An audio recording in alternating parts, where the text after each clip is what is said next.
faut-il brûler sa peau, sa chair et ses excréments? Et ici, le père de la foi, Abraham, répond à cette question en disant, l'endroit où il faut sacrifier l'animal, c'est à Moriah. Et Abraham dit, ce que j'ai dit est exact, parce que Dieu m'avait dit, et ça c'est Genèse 22 le verset 2, Dieu lui avait dit ceci, prends ton fils, ton unique, celui que tu aimes, Isaac, va-t'en au pays de Moriah, et là, offre-le-moi. Ça c'est la réponse de celui que nous appelons père de la foi. Et le prophète Moïse, il dit, le père de la foi a raison. C'est sur cette chaîne de montagnes Moriah que j'avais bâti un hôtel. Et j'avais donné à cet hôtel le nom de Yahweh Nissi. C'est là. Et Moïse ajoute, j'ai construit l'hôtel, mais j'ai été incapable de mettre les sacrifices. Moïse dit, je devais mettre les sacrifices, parce qu'il y avait beaucoup de gens qui mettaient les sacrifices sur l'autel dans la Bible. Mais j'ai échoué de mettre les sacrifices, parce que le contexte dans lequel l'autel avait été construit était un contexte christocentrique. Ah, Jésus.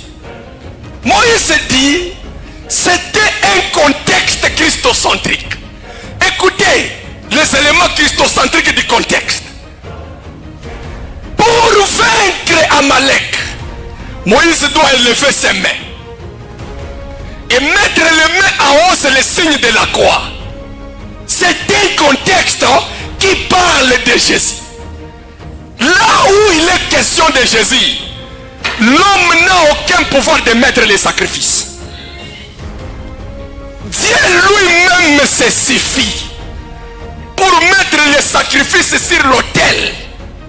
Ah, nous avons vu des gens construire l'autel et mettre l'offrande. C'est biblique. Les gens ont construit l'autel et ils ont mis l'offrande. Mais dans le contexte christocentrique, on ne met pas l'offrande. C'est Dieu lui-même qui sacrifie. Les critères de la construction de l'autel de Moïse étaient certainement les critères voulus par Dieu. Mais Moïse s'est senti incapable de mettre les sacrifices. Moïse, tu as construit l'autel, certainement, mais où est l'agneau? Hein? Et ça, c'est la notion de prophète. Où est l'agneau? Pour que l'autel soit complet, il doit y avoir le bois et l'animal de l'Holocauste. Mais l'animal manque. Moïse laisse cette histoire passer comme ça. Et Moïse est resté calme. Et cette histoire passe comme ça. Où est l'agneau? C'est ce qu'on devait demander à Moïse. Hein? Moïse, mais tu as construit l'autel. Mais où est l'agneau? Ça, c'est la même question que Isaac avait posée à son père. Genèse 22, le verset 7. Écoutez ce qu'Isaac dit. Alors Isaac, parlant à Abraham son père, dit, mon père. Il répondit, mais voici mon fils. Isaac reprit, il dit, voici les feux et les bois, mais où est l'agneau pour l'Holocauste? Abraham, tu es notre père de la foi, mais nous, notre problème, c'est de voir l'agneau. Pour Abraham, de manière prophétique, l'agneau c'est son fils. Mais Abraham, montre-moi l'agneau. Et c'est la même question qu'on pouvait demander à Moïse. Moïse, tu as construit, c'est vrai. Mais où est l'agneau? L'agneau, l'élié est bon. Tu as construit l'autel sur une chaîne de montagnes qui s'appelle Moria. Ça, c'est conformément à la prophétie de Dieu à Abraham. Tu avais déjà dit, en indiquant les lieux du sacrifice. La question du lieu est très importante. Si tu ne comprends pas les lieux de l'adoration, tu vas adorer Dieu, mais en dehors de sa volonté. Le lien de l'adoration est très important. Et ça a été fixé par Dieu lui-même. Va-t'en au pays de Moria et là, offre-moi. Mais Abraham pouvait offrir dans sa maison. Abraham pouvait offrir n'importe où. Mais pourquoi seulement là-bas? La Bible est une question de prophétie. Et le Seigneur, le sauveur incontournable, il est né vers les années -5. Il est venu au monde. À son époque, le père de la foi n'est plus.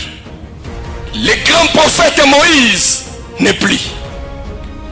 Les prophètes majeurs ne sont plus. Ézéchiel, il n'est plus. Alors qu'Ézéchiel avait prophétisé sur Jésus. Esaïe, il n'est plus alors qu'Esaïe avait prophétisé sur Jésus. Les grands prophètes ne sont plus. Ils sont morts. Alors, qui est celui-là qui va indiquer à Jésus les lieux de l'adoration? Ah, je parle de l'adoration parce que l'autel est une adoration. Qui va indiquer à Jésus les lieux du sacrifice? Qui va identifier l'agneau pour les sacrifices? Je vous ai dit que Dieu se suffit lui-même, quelle que soit la circonstance. Et à l'époque de Jésus, on ne sait plus identifier l'agneau pour l'enlèvement du péché. L'agneau pour l'expiation, on ne sait plus l'identifier. Comme Dieu reste Dieu. Un jour, le Seigneur a marché. La première question vient d'être répondue. Un grand Seigneur qui marchait. Un grand maître qui n'a jamais étudié. Mais il est maître. Mais qui n'a jamais passé au banc de l'école. Un jour, il marchait. Jean regarde. Tout le monde voyait un homme marcher. Et ceux qui grandissaient avec Jésus savaient que cet homme c'était un juif. Et les autres disaient que c'est le fils du charpentier celui-là. C'est pourquoi sur le plan spirituel, on ne doit pas avoir la même perspective. Tout le monde regardait un homme avec des pieds, des mains, une tête qui marchait. Mais Jean regarde, Jean 1,29. Jean regarde et il dit, voici l'agneau. Ah, mais ça c'était un phénomène. C'était un étonnement. Jean était un prophète. Il faut qu'il soit un prophète pour dire ça. Automatiquement, l'animal du sacrifice vient d'être identifié. Et le regard de toutes ces personnes qui étaient là se tourne vers Jésus. Église, c'est le temps de se tourner vers l'agneau. Il est temps de se tourner vers l'agneau. C'est là qu'il y a la vie. C'est là qu'il y a la joie. C'est là qu'il y a le bonheur. C'est là qu'il y a le succès. C'est là qu'il y a la paix, la tranquillité. C'est à l'agneau. Nous chrétiens, nous avons la Bible mais nous ne la lisons même pas. Les juifs lisaient tellement la loi. Et lisaient la loi à la loupe. Ils marchaient avec la loi. Et ils savaient les prophéties bibliques. Les prophéties qui concernent le Messie. Et les gens se demandent, attends, vous voulez dire que c'est lui le Messie? Ah! Et c'était un sérieux problème. Et Jean va même identifier une autre catégorie de personnes, race des vipères. Et cela entre dans la logique de la postérité du serpent et la postérité de la femme. L'animal vient d'être identifié.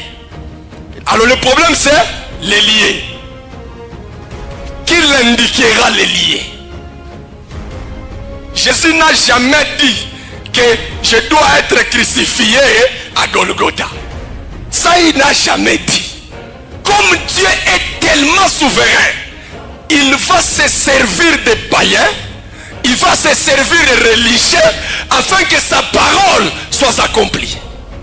Ah, c'est comme ça que Dieu va se servir même des sorciers pour que ta vie soit bénie au nom de Jésus. Qu'est-ce que la prophétie dit? L'animal du sacrifice doit être amené où? Dehors. Jésus qui fréquentait souvent Jérusalem, mais on le fait porter la croix, l'instrument de son supplice, on le fait marcher. Mais Jésus, tu vas où? Il faut que tu sois tué là-bas. Tu vas où? Il marche. Tu vas où? Il marche. Et cela ne dépendait pas de lui-même, cela dépendait de la prophétie. On l'a mené hors Jérusalem. Or, cette façon de marcher de l'animal vers l'extérieur avait une signification prophétique. La signification prophétique, c'est que cette façon de l'amener à l'extérieur signifiait que le péché est en train de partir. La malédiction est en train de partir. C'est comme ça qu'il partait. On l'a mené. Ah, est-ce que quelqu'un croit que le Seigneur est en train de partir avec sa malédiction? Il est en train d'aller à l'extérieur. Il faut que la prophétie trouve son accomplissement. Ah, Église, Jésus est l'accomplissement des Écritures. On l'amène hors les camps. Et Golgotha était sur l'une des montagnes de Moria. Dieu, il se suffit lui-même. Mie, shita mwadore Mungu atalamusha hata maibwe. Shita mtumikia Mungu, umwache Mungu atalamusha hata maibo na utapata haya.